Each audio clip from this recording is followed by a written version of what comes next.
Últimamente he estado sintiendo las energías colectivas bien fuertes.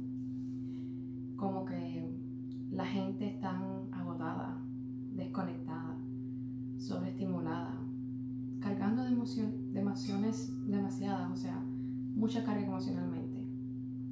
Y honestamente siento que nuestro sistema nervioso ya no nos está pidiendo, nos está gritando que le bajemos a la velocidad, que respiremos, que pausemos un poco, que estemos conectados con nosotros mismos.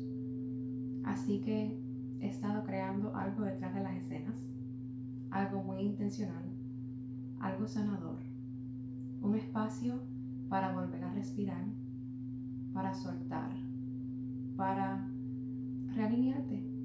Y no solamente es mental, pero energéticamente también. Esto va a ser una invitación para todos. Si últimamente te has estado sintiendo un poco ansioso, emocionalmente sobrecargado, adrenado o estancado, más incluso desconectado de ti mismo, pues esto es para ti. ¿Qué significa eso? Que todavía no voy a anunciar todos los detalles, pero digamos que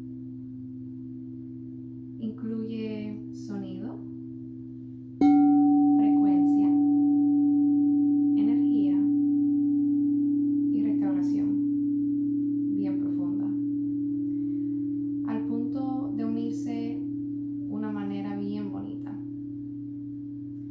Y tengo la sensación que las personas que estén destinadas para estar ahí ya lo van a sentir mucho antes que yo publique este video.